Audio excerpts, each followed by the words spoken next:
Sir Primo, kayo po sa Workers for People's Liberation, ano po yung masasabi po ninyo dahil tumaas sa 5% ang unemployment rate dito po sa Pilipinas sa mga nakalipas na buwan, partikular na nung buwan po ng Marso, sir?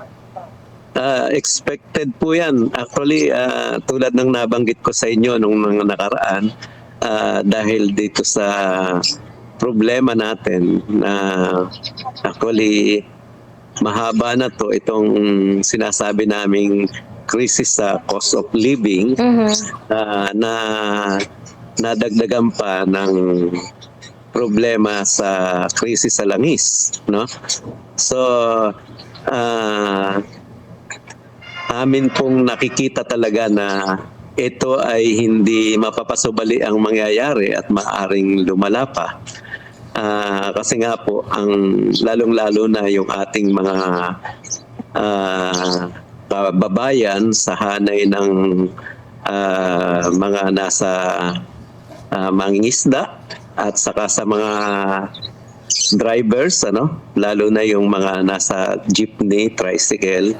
So sila po yung mga pangunahing apektado nito dahil doon sa pagtataas ng presyo ng mga produktong langis. Sa katunayan, sila ang isa sa pinakamataas na apektado. Kung hindi ako nagkakamali, umabot ng 420,000 sa hanay pa lang ng mga fishermen, fisher folks and aquatics.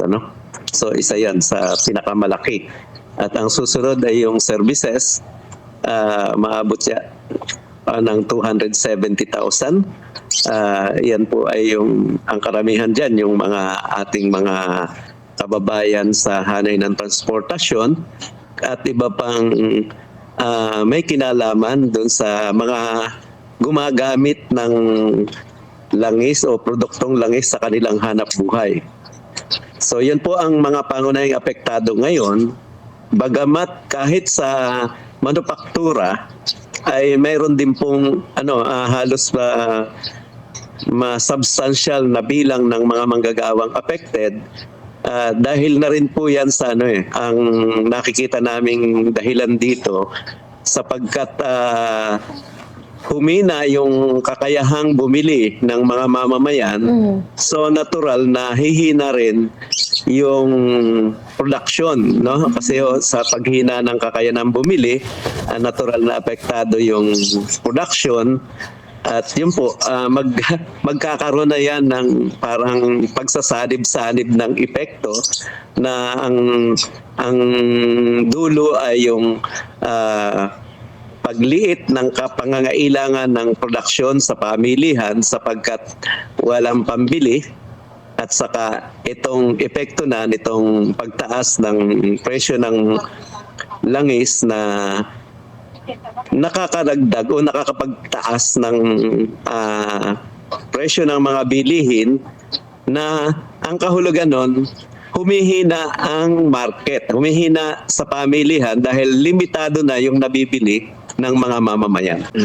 Actually, ito hindi namin minsang nabanggit namin sa inyong himpilan sapagkat yung nature po ng ating mga trabaho dito sa ating bayan, hindi ito yung self-sustained